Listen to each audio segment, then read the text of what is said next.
आणि यानंतरची एक धक्कादायक आणि एक संतापजनक बातमी आहे। एका हॉटेलमध्ये तरुणीकडवरती तिघांकडून अत्याचार करण्यात आला, बलात्कार करण्यात आलाय। छत्रपती संभाजीनगरच्या रेल्वे स्थानक परिसरातली ही घटना आहे। पोलिसांकडून 12 तासात आरोपीला अटक सुद्धा करण्यात आली आहे। हॉटेलच्या खोलीबाहेर आलेल्या तरुणीला त्याच मजल्यावरील दुसऱ्या खोलीत तरुणांनी दारू पाजून सामूहिक अत्याचार केला। 17 डिसेंबरच्या पहाटे रेल्वे स्थानक परिसरातल्या एका हॉटेलमधली ही सगळी धक्कादायक घटना आहे। घटनेनंतर शुद्धीवर आलेल्या तरुणीनं थेट वेदांतनगर ठाणे गाठत पोलिसांमध्ये ही तक्रार दिली। दुपारपर्यंत या आरोपींचा शोध घेतला आणि त्यानंतर पोलिसांनी यांना अटक केली। आणि या संदर्भामध्ये माहिती जाणून घेऊयात, माझा सहकारी विजय शिडे सध्या आपल्या सोबत आहे। विजय, छत्रपती संभाजीनगर सारख्या भागामध्ये तरुणींवरती अत्याचार केले जात आहेत। दारू पाजून या तरुणीवरती लैंगिक अत्याचार करण्यात आले। या तरुणीच्या धाडसाला खरं तर दाद दिली पाहिजे। तिनं जेव्हा हा सगळा प्रकार तिच्या लक्षात आला तेव्हा तिनं पोलीस ठाण्यामध्ये धाव घेतली, आरोपींना अटक सुद्धा केलेली आहे। मात्र यासारख्या घटना घडू नयेत यासाठी आता कायदे नेमके कशा पद्धतीने स्ट्रॉंग होतात आणि काय माहिती आहे का आणखी तिच्या या सगळ्या घरच्यांनी काय प्रतिक्रिया दिल्यात का?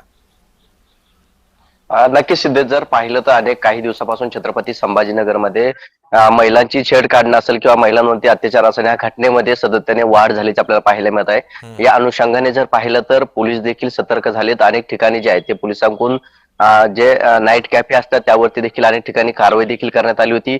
सध्या जर पाहायला गेलं तर संपूर्ण प्रकरण जे आहे ते झालेलं आहे। छत्रपती संभाजीनगरच्या रेल्वे स्थानक परिसरामध्ये ही तरुणी जी आहे ती तिच्या मित्राला भेटण्यासाठी त्या ठिकाणी गेली होती।